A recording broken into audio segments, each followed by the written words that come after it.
میں جب اپنی بیوی کو طلاق دینے لگا تو بہت خوش تھا۔ میری بیوی نے مجھ سے پوچھا کیا آپ اپنے فیصلے پہ پکے ہیں؟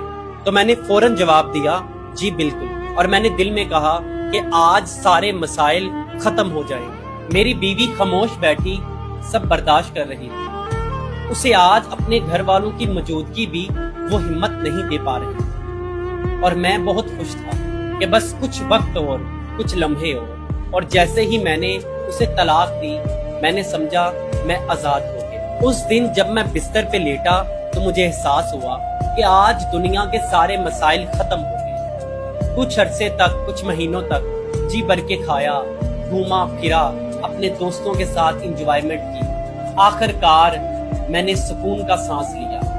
میں نے اللہ کا شکر کیا، میں نے نماز پڑھی، شکرانے کے نفل ادا کیے، اور اس کے بعد اپنے گھر والوں کے پاس چلا گیا انہیں بتانے کے لیے کہ آج میں نے نجات پائی، آج میں آزاد ہو گیا۔ لیکن زیادہ وقت نہیں گزرا تھا کہ ہر کام میری توقعات کے مخالف ہوتا چلا گیا۔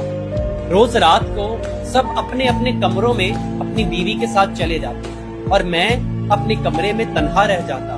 میرے دماغ نے، میرے ضمیر نے مجھے تماچے مار کے پوچھا کہ تمہارے گھر والوں کا ساتھ کدھر ہے؟ میرے بھائی جو ہمیشہ میری بیوی کے خلاف باتیں کرتے تھے، آج ان کا دھیان میری طرف کیوں نہیں ہے؟ میری ماں جو یہ دکھانے کی کوشش کرتی تھی کہ اسے میری بیوی سے زیادہ مجھ سے محبت ہے، آج اس کی وہ محبت پرانی محبت کی طرح کیوں ہو گئی؟ جو میرے عزیز و اقارب مجھے اس کے خلاف بھڑکاتے تھے، آج وہ مجھے خود سے کال بھی نہیں کرتے۔ اور ایک دفعہ جب میں عید کی رات کو بیمار تھا تو میرے بھائی نے میری آواز سے اندازہ ہی نہیں کیا کہ مجھے کوئی بیماری یا مشکل ہے۔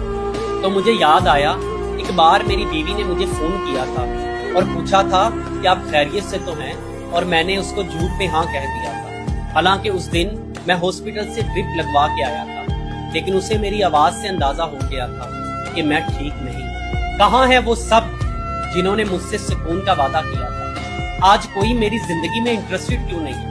آج کوئی میری باتیں جاننے کا خواہش مند کیوں نہیں ہے؟ تو میرے ضمیر نے مجھے ایک اور تماچا مارا اور کہا کہ اگر تمہارے یہ رشتہ دار تم سے اتنے ہی دور ہوتے جتنے آج تھے تو آج تمہاری بیوی تمہارے قریب ہو۔ پھر ایک دن میں نے سب کو کہا کہ میں اپنی بیوی کے پاس واپس جانا چاہتا ہوں، تو سب دوبارہ سے اکٹھے ہو گئے، مجھے سپورٹ کرنے کے لیے نہیں، مجھے روکنے کے لیے۔ انہوں نے پھر سے پرانے مسائل میرے سامنے کھڑے کر دیے، میری بیوی کی غلطیاں، میری بیوی پہ تہمتیں جو شاید یقیناً اس میں موجود بھی نہ تھے۔